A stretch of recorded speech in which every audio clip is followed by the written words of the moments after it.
Hi everyone, I am Rebecca from ChemKnits, and today we're gonna have a very sparkly episode as I play with the last little bit of the sparkliest yarn I ever had. And I'm talking about the former Dyer Supplier's silvery sock. Silvery sock is 60% superwash merino, 20% nylon, 20% stellina. I believe it was actually a little happy accident that it was created, but it's jam-packed with sparkle. And we're gonna use this today to create some yarn inspired by a sparkly gemstone for our lab partner. Now, before I talk more about the inspiration, I wanna give a huge happy birthday shout out and thank you to today's lab partner, Beth. Beth, a lover of sparkly things, sparkly yarn, and we wanted to pick the sparkliest base that I had to create some yarn inspired by November's birthstone, Topaz. Beth, thank you so much for being my lab partner today, and if you want to learn more about how you can become a lab partner, go and check out the listings in the ChemKnits Creations Etsy shop, or check out the shop for yarn that's already dyed. I've got a lot there. I started out by making a little bit of a mood board for Topaz. Topaz, at least the yellow Topaz, has orange, some hints of brown from where the reflections are in there. And I think I want to do a little bit of a test today. Before we get started, we'll play on some Knit Pick Stroll, a 75% superwash merino, 25% nylon blend, so that way we can play around with a number of different colors that I'll show you in a moment. I pre-soaked all of the yarn overnight in just some plain tap water. And while we're about to go and play with our prototype, note the color difference between the silvery sock and the stroll. Silvery sock has a bit of a gray base, so that is going to tone down any brightness that we get on the stroll. And so it's important to sort of keep that at the back of your mind as we play around with this. Now, as for our technique today, I originally was thinking about doing something soft and watercolory, but then looking at a faceted gemstone, there are some more harsh geometric color transitions there. And so I don't want to create something really regular repeated, but this is going to make me want to play with a direct dry dye powder application on the yarn where we'll have flow between the colors, but we might have some more abrupt transitions. It's going to be less watercolory to sort of represent the hardness in a faceted gem. So that's my plan, but let's go look at the colors I pulled. I went back and took a look at the color swatches I did of all my yellow and orange acid dyes before pulling the following colors. I've pulled for our more yellow tones, brilliant yellow and golden poppy. For our orange tones, oh, I have another one. I'm really confused. I thought I had another orange pulled, but I think we'll roll with this. Maybe I'll go see if I can find it. For the oranges, I picked blazing orange for a bright, saffron spice for a little bit more muted orange. These will be similar, but you get dimension from using colors that are close but not identical, and I want dimension in our colorway. And then to bring in some of the more brown notes, I went for two more yellowish colors that aren't as intense brown. Immediately I went for fawn, but duckling has some brown undertones, as does golden straw. And it's a more pastel color, so I think that that brown won't take over. We want it to be more of a hint, more of an accent versus the star. And the color that I thought I had pulled, but I didn't bring downstairs, was monarch orange, an orange I hadn't used before. But I don't know where it is, and I'm not gonna go look for it right now. I have a jam-packed day of filming and I wanna jump in and get started versus spending 10 minutes going upstairs and looking for it. I'm just being honest, sometimes this is the way things go, especially when you're filming in May, which is hectic with the end of school year and everything like that. Yes, I filmed this video that far in advance. But anyway, I'm gonna go set up our prototype dye bath, but I'm gonna put on my deluxe rubber respirator mask, safety glasses, and gloves whenever I'm dealing with the dry dye powder today. As I set up our dye bath, you'll notice that I first add 300 grams of yarn to the pan, but I'm only planning on dyeing 200 grams of yarn for the prototype and 200 grams of yarn for the main colorway. That third skein is in here so that way when I add acid with setting up the dye bath, we'll get acid in our yarn mop. And so this final skein of stroll that'll be off camera, I'll use to wipe any dye powder that's on my gloved fingertips onto the skein as needed. And this is just a fun way to create a bonus beautiful colorway. I added 8 cups of water, 4 tablespoons of white vinegar onto the yarn, removed 100 grams and set that aside for the yarn mop, and then started heating things up so that way we could dye our yarn. I know I made a joke about not going back upstairs for Monarch, but it truly is an unknown. I don't know how it breaks. Have I used it at all? I may not have used it at all, so it might be in my brand new unopened dyes collection, which is why it wasn't pulled with the rest I pulled last night.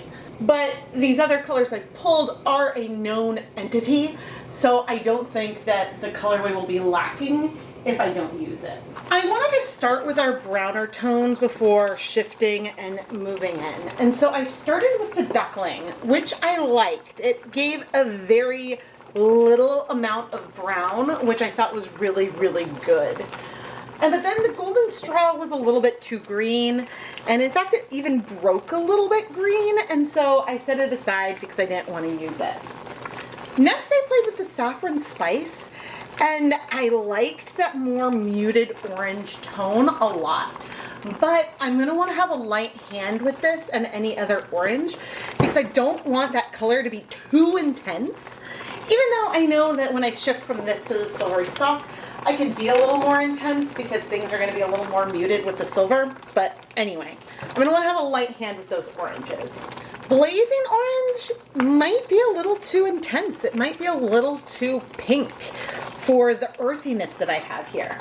So I still have it, but I also set that aside. I think that the saffron spice lightly and the duckling can give us a lot of those orange tones. Plus, golden poppy did a really good orange that wasn't too intense. Because it's more of a premixed pastel, I think that that is good for those brighter orange tones without getting super, super saturated. And so I'm loving that.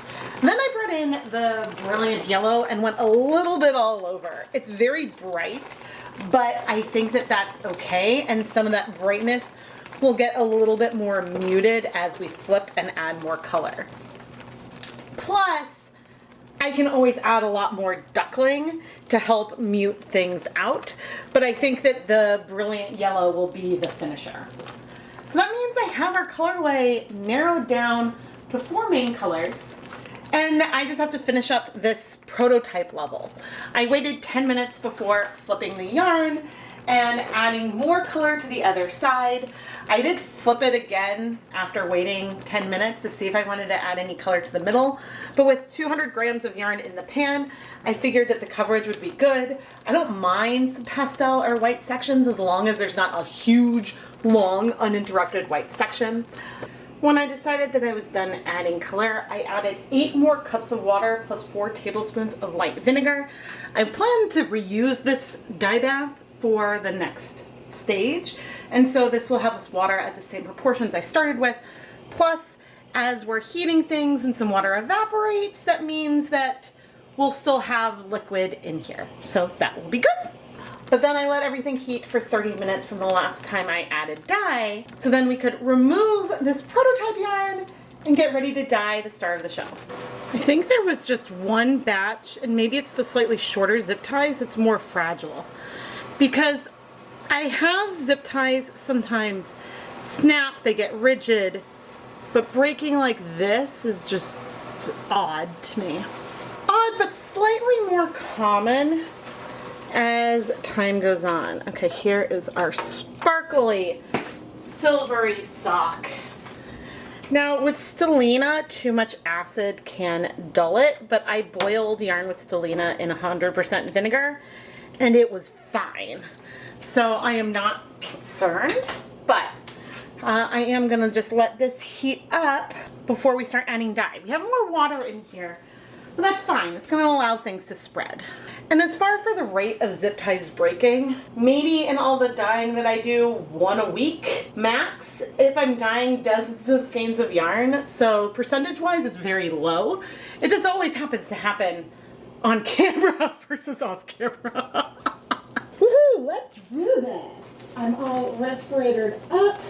And I'm gonna start with the duckling, which I feel like I can use in a pretty heavy way. The browns it gives are subtle.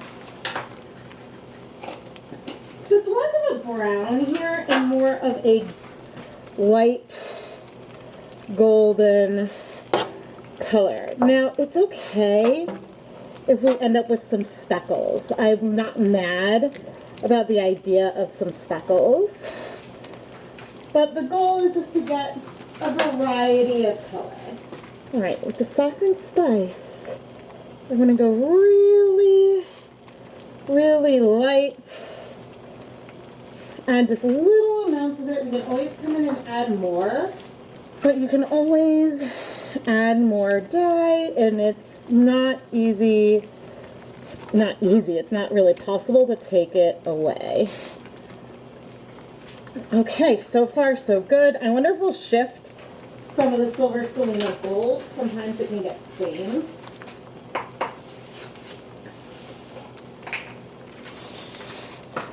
I've had people ask me about, and this is the golden poppy, I've had people ask me about using various color removers to get white on yarn, and unfortunately, you don't really have a good option for wool. For cottons, I suppose you could bleach, but bleach will dissolve the wool fibers. And there was one time I used a color remover because I wanted to see if I could undye yarn, and the results were cool. I mean, no, the results weren't cool. It completely destroyed the wool. Like, there were some reasonable effects on like an acrylic one, but I don't recommend it. I think that's one of the few times I've ever had to throw away yarn that I've dyed. Okay, here is our brilliant yellow. We may do a few more flips here because I think that since we have so much water, the colors are spreading a lot more. So for some irony, we may end up having something that feels a little bit soft overall. I feel like I want some more of some of these other colors to bring more dimension in. And that's the thing with building things up slowly. It means that you can add more. Because things also always look way darker when they're wet than they will when they're dry. And so that is important to keep in mind. I did a really good job going light with the saffron spice, but I want a little more. Where did I put it? And so one nice thing here is that the colors are definitely feeling a little bit more muted, partially because of that silver component. And so, again, that's not a bad thing. I do want the zip tie to be reachable. There. Okay, and I have a feeling we will want to try to make sure we cover up most of the gray. There's a lot of yellows everywhere, so we may need less brilliant yellow when it's time to flip, but we'll see how it goes. Anyway, I'll be back in 10 minutes so we can dye the other side. I am loving this. I think that the prototype was a little bit too bright yellow. This is more earthy, and look at this color coverage we got. That's good. I mean, I want more color, but the colors are penetrating all the way through. But you can see we have some silvery spots on either end, probably also under our zip tie, and maybe not. But now I'm gonna go put my mask back on and we'll add more dye. In the prototype, I did just 2 flips, And I think I might end up doing a third flip here, mainly because while white wouldn't bother me, the slight gray of the bare yarn here is a little bit more jarring. It doesn't really connect with the warmth that we have in here. I am so curious. I think the silver stellina is turning gold from the yellow dye. Oh my gosh. But I try to use a fairly light hand with color on this side. I mean, a little heavier with the yellow overall, but knowing that the colors will go through to the other side, I don't know exactly which color I placed where, but I tried to place colors on top of other oranges so that way the whole thing wouldn't turn completely orange, if that makes some sense. I let the yarn sit for 10 minutes before coming back over, moving it around, and just spot checking to see if there's any areas that wanted more dye. If there were, I added some dye and then set a timer for 30 minutes. If I was satisfied with the way our colorway was looking, well, then I set a timer for 20 minutes because it had already set for 10, so it could finish heat setting. Now, as for our lovely yarn mop, I'm going to go ahead and steam set her for 30 minutes to heat set this color. She is, I think, lighter overall than our first prototype colorway, but we'll compare all the yarn in the conclusions. It's been 30 minutes, and just the difference between our prototype and this, it's all about that yarn base. All right, I'm gonna turn off the heat, and we are gonna remove our yarn. Looks like there's a hint of yellow left in there. I'm not gonna worry about it. There may have been some powder on the sides, but ooh. Check out those sparkles. Oh, so pretty. Okay, I'm gonna set this aside to cool and then we can wash it. The 30 minutes are up. Steamy, steamy. Not a lot of moisture in there. All right, we're gonna set it aside to cool with the rest of the yarn. And I'll reuse the steamer basket for another project. Honestly, you're probably gonna see that other project first because I'm filming this one months in advance, but sometimes that's just the way it is. Let's wash all of our yarn together. We got these guys, and our prototypes are on one zip. I forgot about that. Oh my gosh. Okay. I'm not anticipating any color bleeding, but you never know. Oof. I can't say for sure if our stellina is still silver or if it's turned gold. Sometimes that's hard to tell, especially without something to compare it to. Like when I've dyed yarn with stellina rainbow tones, sometimes I've seen it shift pink, and I have seen it shift a little bit golden as well. I just added some dish soap, and we're gonna fill the basin back up.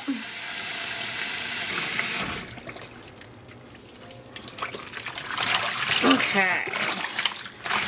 I'm seeing a hint of some yellow. 5 skeins at a time.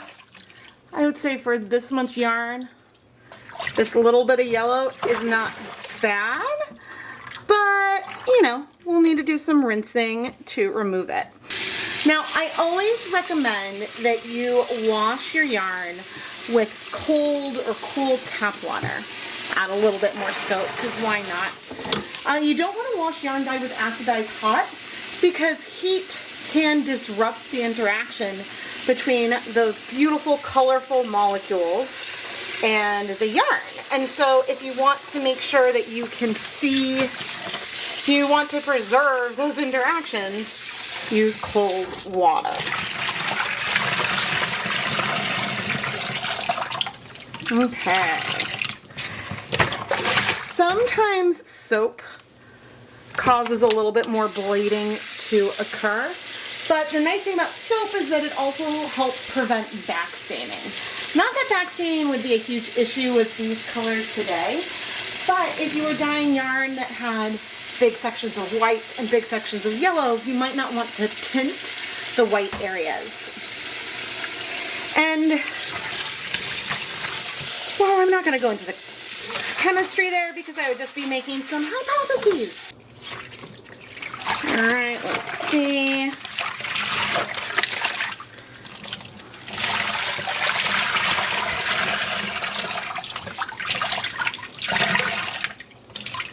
Still it's basically nothing. I'm being a little nitpicky here. It's funny because in many circumstances, sometimes I might say, oh, that's clear. Or I might say, oh, that's bleeding. Whatever it is, it's incredibly pastel. And if I were to take that water and try to dye 100 or like a 10-gram mini skein or something, we would not see a huge shift. Whoops, I stepped away for a moment, so the yarn has just been sitting here.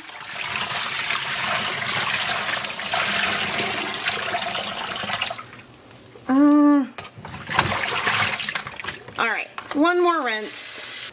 All right. That does not feel any better. Oh my gosh, if anything, that feels stronger and I didn't wait that time. What? Okay, we'll do another one. I know it doesn't look like much on camera, but what?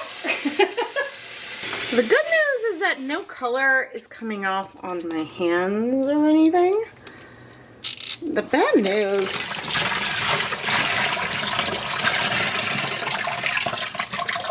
is that I'm perplexed about this.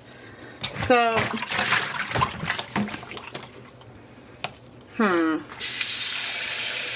Alright, I guess we're gonna soak with a splash of vinegar just for a little bit, and then we'll go back.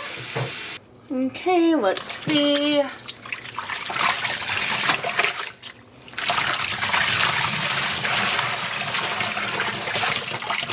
I got water all over me. But we're looking good. I'm going to do another rinse. My hand smells like vinegar. I don't think the yarn does. I remember buying hand-dyed yarn from a festival once and it smelled a lot like vinegar. Which surprised me because the yarn I dye normally doesn't and I use a lot of vinegar. Yeah, I don't smell any. But woohoo! Just a little bit. And rinsing it out. We're good. So I'm going to put this in my spin dryer and then hang it up to dry. Our prototype yarn is bright yellow orange. I'm not feeling as much brown per se, but we do have some deeper golden, like earthier notes in here. Our silvery sock yarn is softer. It's less bright. It feels earthier, which honestly is really good for our gemstone inspiration. I think it could have been nice if there was a little bit more contrast in here, but I think a lot of the differences are not from the colors that I used as much as the difference in the color of the bases that we started with. I stepped outside so that way you could really feel just how sparkly this yarn is. Oh my gosh. Now, if I shift it a little more into the shade, I think the Stellina is mostly silver. I don't think that it really changed gold. Yeah, but it's hard to say. Okay, now that I'm back inside, I feel some gold staining on the Stellina here, but over here it feels silver still. I do feel that it picked up some color in here. I just don't think I'm going to be able to show that on camera. We did make edits between our prototype and then our main colorway, and mainly I used a lighter hand with the orange because I wanted it to be more about those golden flares. I would say that the finished colorway is a little bit softer than what I was originally going for, but I still think it's gorgeous and I love these warm tones on what is still, well, there's some gold Stellina now, but mostly silvery. Today's yarn mop goes super well with really both colorways, but especially our prototype. I mean, it is the same yarn base there. You can mix different yarn bases if you want in a project, but color-wise, I think is why I feel it goes slightly better with our prototype. Beth, happy birthday! And thank you so much for being my lab partner for this sparkly episode of Dyepot Weekly. I really hope that this sparkly topaz yarn is going to make you really happy, and I hope that you're going to enjoy working with 2 of my last 3 skeins of Dyer Supplier Silvery Sock. I have 1 skein left. So viewers, let me know what you think I should do with the very last skein of yarn that I have that is this jam-packed with stellina. I don't know if I'm going to be using it anytime soon, but it's kind of fun to think about it. And of course, there's a tiny chance that I might locate another skein somewhere, but I believe that the last one I have is truly the last one. If you love the content I create and want to help support the channel, you can become a lab partner like Beth. You can go find listings in the ChemKnits Creations Etsy shop, or you can become a ChemKnits patron over on Patreon, where there's a lot of really fun perks, and it's a great way that you can support me directly. But if you don't want to leave YouTube, you can join to become a channel member and get access to some really fun custom ChemKnits emotes that you can use in the chat of live streams or premieres, or in the comments section below. You also get a really cute badge next to your name. You can learn more about some of the perks of being a channel member by clicking on the join button that is usually down below the video, but sometimes YouTube moves things around. I am Rebecca from ChemKnits, and thank you so much for watching.